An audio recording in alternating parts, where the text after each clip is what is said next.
नमस्कार दोस्तों, OCN network में आपका स्वागत है। मैं हूं ओमकार चौधरी। कांग्रेसियों के फ्रस्ट्रेशन का हम और आप अंदाजा भी नहीं लगा सकते। एक कोई पुरानी फिल्म में गाना था, दिल के अरमां आंसुओं में बह गए। हम वफा करके भी तन्हा रह गए, कुछ इस तरह के बोल थे, लेकिन वफा तो इनके खून में ही नहीं है, इनकी नेचर में ही नहीं है। इसलिए पहली पंक्ति पर ही सीमित रहते हैं। वही इन पर बिल्कुल सही लागू होती है।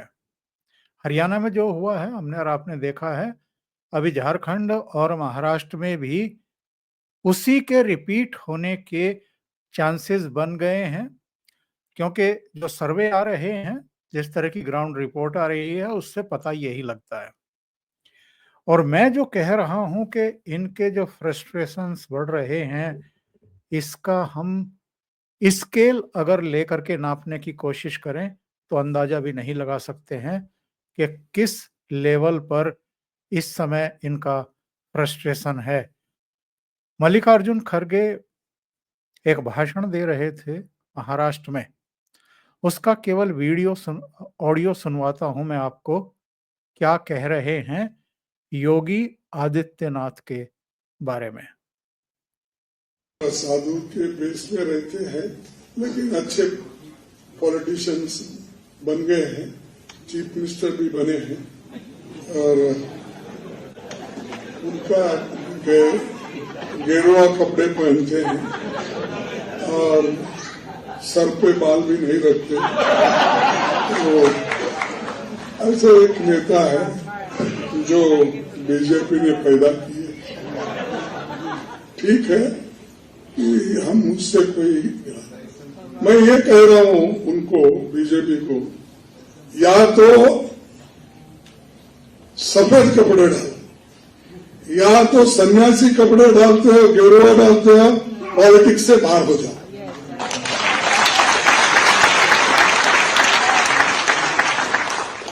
भाई उसकी पवित्रता क्या रही? एक तरफ गेरुआ कपड़े डालते हो। जज साहब आपको पूछना, कहने की क्या कोशिश कर रहे हैं मल्लिकार्जुन खड़गे? जो गेरुए कपड़े पहनते हैं वो पवित्र नहीं होते हैं, या राजनीति में जो सफेद कपड़े पहनते हैं वो पूरी तरीके से पवित्र ही होते हैं, किसी तरह का कोई भ्रष्टाचार नहीं करते हैं, दगाबाजी नहीं करते हैं पब्लिक से या समाज से या देश के साथ? क्या कहने की कोशिश कर रहे हैं ये? आगे सुनिए क्या कहते हैं। एक तरफ गेरुआ कपड़े डालते हो, दूसरों को उपदेश करते हो, बटेंगे तो कटेंगे बोलते हो। और ये क्यों डाले? अरे आपका काम तो सब कुछ जोड़ना, सबसे प्रेम से बात करना, सबको एक रखना।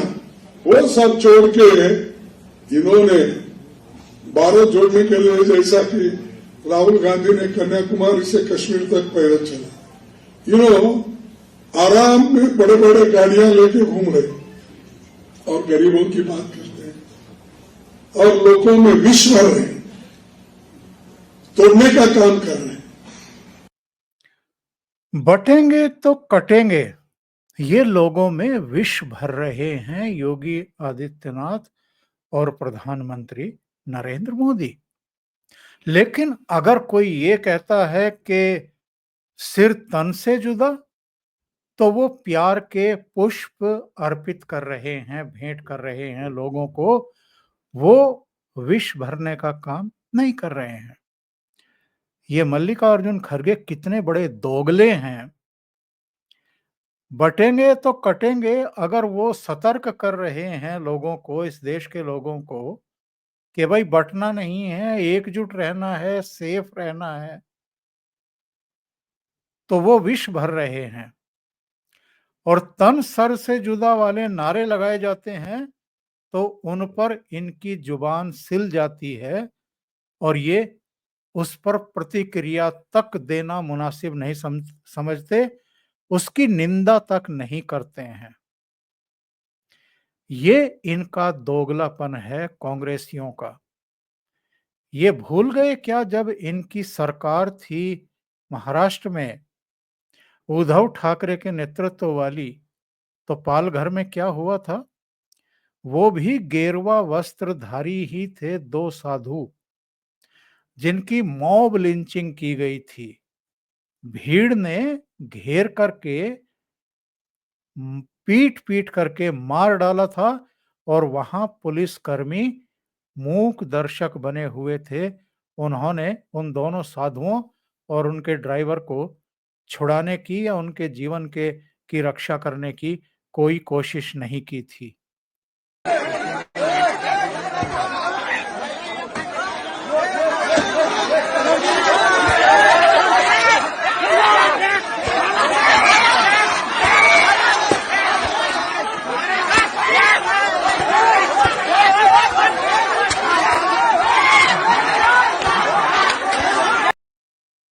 ये पूरा वीडियो देखने के लिए भी हिम्मत चाहिए, हिम्मत चाहिए। ऐसे-ऐसे पाप इन्होंने कर रखे हैं। 1967 में करपात्री जी महाराज के नेतृत्व में संसद मार्च किया था साधुओं ने, उनके ऊपर भी इन लोगों ने गोली चलवा दी थी। और वो केवल गो हत्या पर पाबंदी का कानून लाने की मांग कर रहे थे। तो गेरुआ वस्त्रों से इनको कितनी परेशानी है।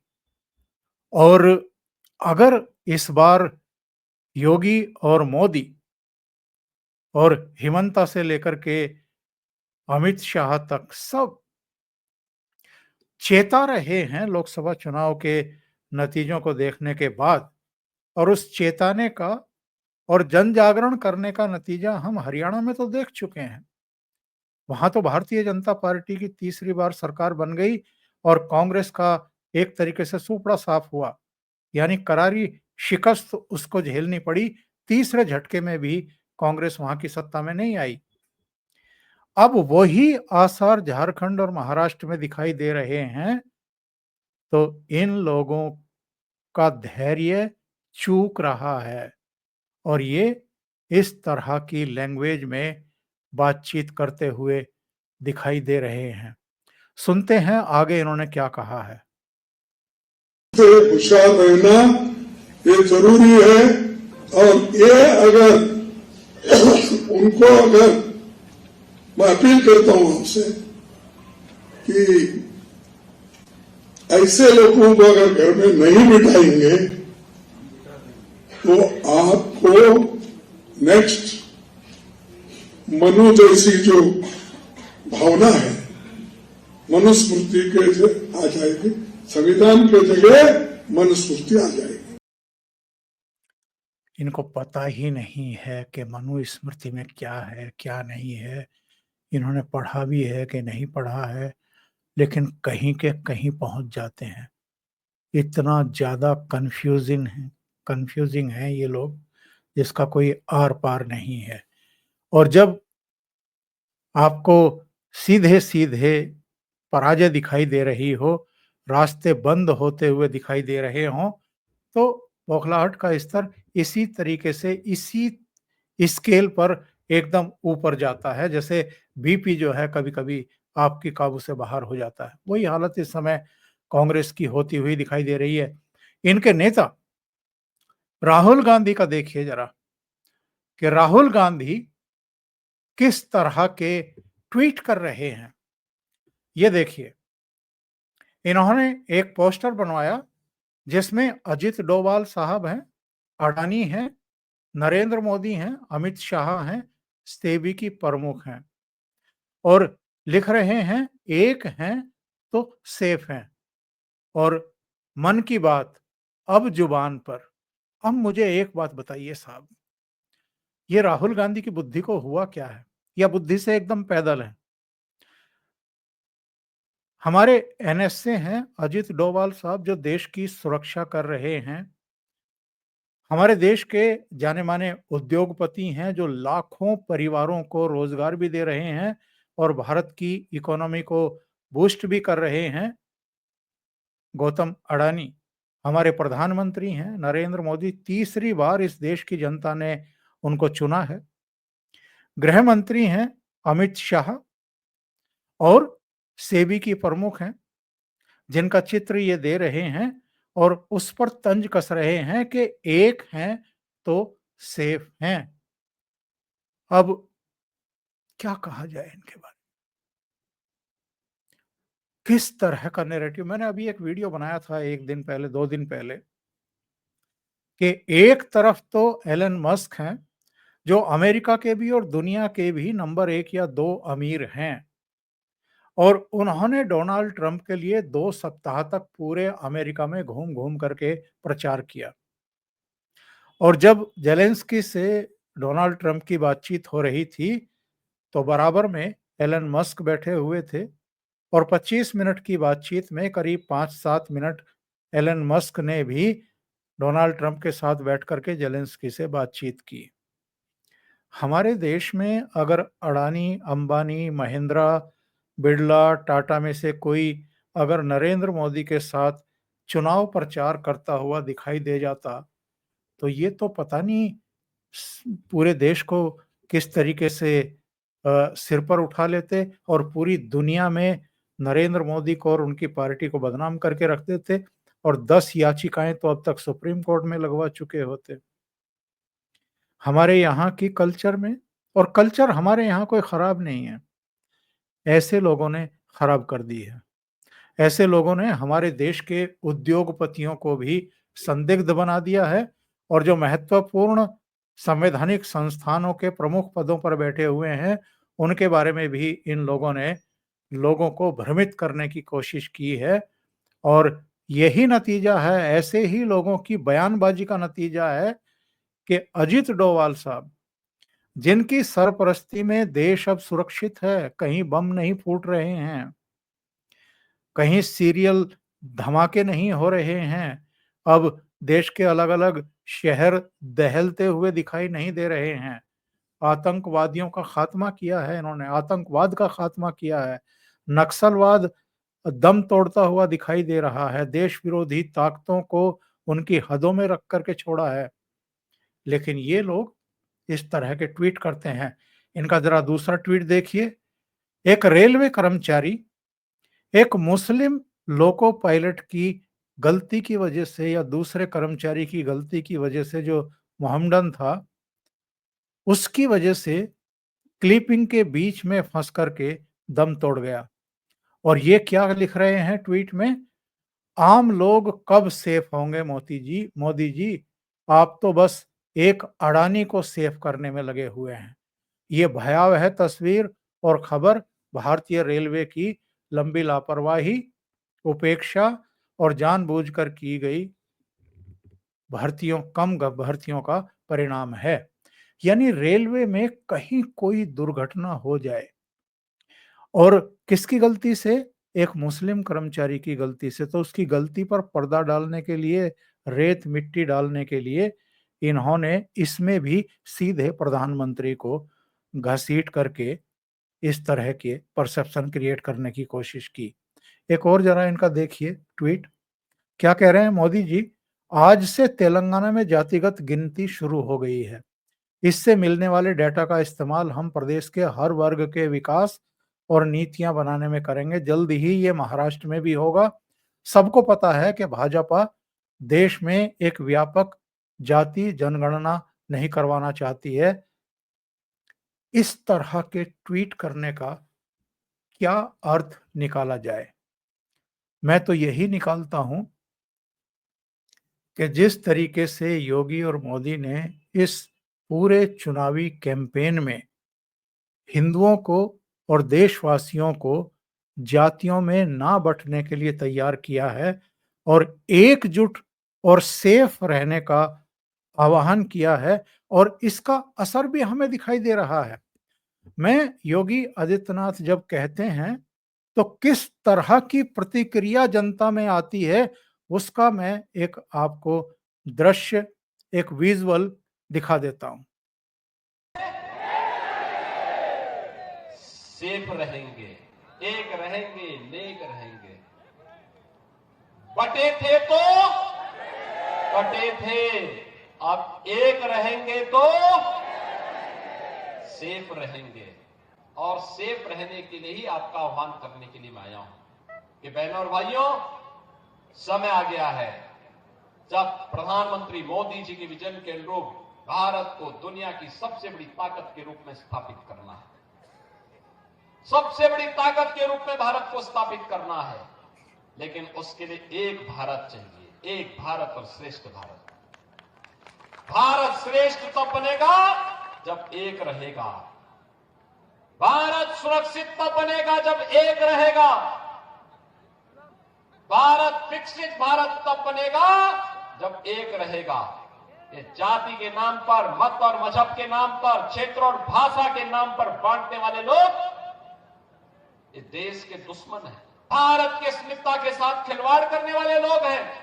ये वही लोग हैं जो अंग्रेजों की चाकरी करके चाटुकारिता करते थे, जो भारत के अस्मिता और अस्तित्व के साथ खिलवाड़ करते थे। हमें बंटना नहीं है, और बटेंगे नहीं तो किसी माए के लाल की हिम्मत नहीं कि काट सके। योगी आदित्यनाथ ही नहीं, प्रधानमंत्री नरेंद्र मोदी भी अपनी जनसभाओं में लोगों को ये बता करके कांग्रेस का भंडा फोड़ रहे हैं, पोल खोल रहे हैं कि ये ओबीसी को, दलितों को, अगड़ों को, पिछड़ों को बांटने पर क्यों उतर आए हैं।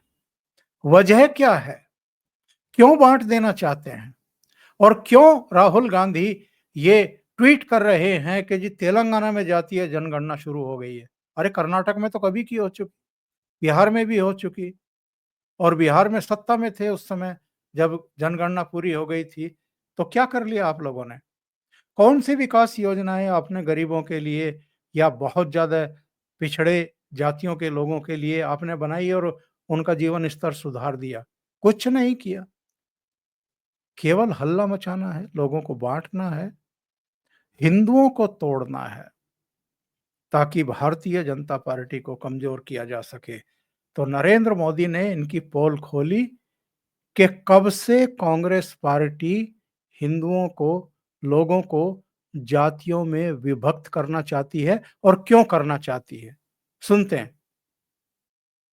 पिछड़ों के रूप में उनकी पहचान बनी तो कांग्रेस उसके बाद कभी भी पूर्ण बहुमत के साथ केंद्र में अपनी सरकार कभी भी नहीं बना पाई। आप ये गणित समझिए, 1990 में ओबीसी समाज को आरक्षण मिला। ओबीसी की अलग अलग जातियों का संख्या बल एक साथ जुट गया, तो उसके बाद से कांग्रेस आज तक लोकसभा में 250 सीटें भी नहीं जीत पाई है। इसलिए कांग्रेस ओबीसी की सभी जातियां, ओबीसी की जो सामूहिक ताकत बनी है ना, उसको तोड़ना चाहती है और ओबीसी की ताकत को तोड़कर उन्हें सैकड़ों अलग अलग जातियों में बांटना देना चाहती है। केवल प्रधानमंत्री नरेंद्र मोदी और योगी आदित्यनाथ ही नहीं, अब तो भारतीय जनता पार्टी के शीर्ष नेतृत्व के लगभग सभी नेता इसी लाइन पर लोगों को संबोधित कर रहे हैं। एक विजुअल मुझे नितिन गडकरी का भी मिला है। डरता नहीं हूं किसी से। ये नेता लोग जो होते, जो अपने काम पर चुन करने आते, वो जात की बात करते आगे, मी फलाना जातीचा। अरे अब यहाँ उत्तर नागपुर में और क्या होता है, तुम्हारे अंदर में है ना माने, कौन से कोसरे और क्या क्या होता है, बावने। हमारे पास कोई जात की नहीं है। मैं कहता हूं जो करेगा जात की बात उसको कसके मारूंगा लात। नितिन गडकरी। और प्रधानमंत्री नरेंद्र मोदी ने एक और बात कही है साहब। क्या कहा है ये मैं अपने मुंह से सुनाऊं, इससे अच्छा है कि आप सीधे प्रधानमंत्री से ही सुन लीजिए उन्होंने क्या कहा है। क्यों रहा है? हमारे तो बच्चे हैं नहीं, हम खप रहे हैं आपके बच्चों के लिए। यानी योगी और मोदी अपने बच्चों के लिए नहीं खप रहे हैं, जैसे अलग अलग पॉलिटिकल पार्टियों के नेता अपने बच्चों को स्टेब्लिश करने के लिए, सेट करने के लिए लगे हुए हैं। अलग अलग राज्यों में निगाह घुमा करके देख लीजिए, ऐसे कई क्षेत्रीय दल हैं जो अपनी अगली पीढ़ी को सेट करना चाहते हैं। उनको उन प्रदेशों की चिंता नहीं है, उनको देश की चिंता नहीं है, उनको अपनी पार्टी के दूसरे नेताओं की भी चिंता नहीं है भाई। वो तो केवल एक के बाद एक के बाद एक अपने परिवार के सदस्यों को आगे लेकर के आ रहे हैं। जैसे अभी सोनिया गांधी की बेटी भी अब वायनाड से चुनाव लड़ रही है 13 तारीख को। वो उनके लिए भी वोट होना है। इससे पहले लालू यादव से लेकर के मुलायम सिंह यादव, आप पूरे देश में फारूक अब्दुल्ला, अभी उमर अब्दुल्ला को उन्होंने फिर से चीफ मिनिस्टर बनवा दिया। अलग अलग राज्यों में आपको बहुत सारे ऐसे चेहरे मिल जाएंगे, बहुत सारे परिवार मिल जाएंगे। तो योगी और मोदी कह रहे हैं कि हम तो भैया केवल आपके बच्चों के लिए काम कर रहे हैं, आपके बच्चों के भविष्य के लिए काम कर रहे हैं, देश के भविष्य के लिए, बेहतर भविष्य के लिए काम कर रहे हैं। इस बार हुआ क्या है, क्योंकि हरियाणा चुनाव के समय भी योगी आदित्यनाथ ने ये बटेंगे तो कटेंगे वाला एक मूल बीज अपना दिया था करनाल की एक जनसभा को संबोधित करते हुए। वैसे उससे पहले उत्तर प्रदेश में अगस्त में ये कह चुके थे, लेकिन हरियाणा में ये कारगर साबित हो गया। तो इस बार चूंकि भारतीय जनता पार्टी के शीर्ष नेतृत्व ने भी और आरएसएस ने भी इसको अपना मूल बीज एक मंत्र बना लिया है, इसलिए कांग्रेस पार्टी की बौखलाहट देखने लायक है। और मेरा तो ये कहना है कि इस बार जहरीला सर्प डसे उससे पहले ही बीजेपी के शीर्ष नेतृत्व ने उसको सीधे फन से पकड़ा है, यानी सिर के ऊपर से पकड़ लिया है कस करके कि ये डस नहीं पाए, यानी विभाजित नहीं कर पाए। और इसीलिए ये राहुल गांधी के आप तरह तरह के ट्वीट देख रहे हैं और मल्लिकार्जुन खड़गे योगी आदित्यनाथ को सलाह देते हुए दिखाई दे रहे हैं कि साहब राजनीति में रहना है तो सफेद कपड़े पहनो, ये गेरुआ कपड़े मत पहनो, भगवा कपड़े मत पहनो। यानी भगवा कपड़ों से इनको एलर्जी है, हरे कपड़ों से नहीं है। बटेंगे तो कटेंगे से एलर्जी है, सिर तन से जुदा इससे परेशानी नहीं है। तो बस इसी से आप इनकी राजनीति का और भारतीय जनता पार्टी की राजनीति के अंतर का अंदाजा लगा लीजिए। अभी के लिए इतना ही। बहुत बहुत धन्यवाद। अगर आपको ये चैनल और इसके कंटेंट पसंद आ रहे हैं तो लाइक करें, कमेंट करें, वीडियो को शेयर करना ना भूलें, साथ में लगे बेल आइकॉन को दबा दें और बेल आइकॉन में भी जो ऑल वाला बटन है वो दबाएं, क्योंकि बहुत सारे दर्शकों की ये शिकायत रहती है कि हमें नोटिफिकेशन नहीं मिलते कई बार जब भी नए प्रोग्राम आते हैं या नया अंक लेकर के हम आते हैं। तो ऑल वाला बटन दबाएं, उससे संभावना बढ़ जाती है कि आपके पास नोटिफिकेशन जाएगा। जुड़ने के लिए बहुत बहुत धन्यवाद। नमस्कार।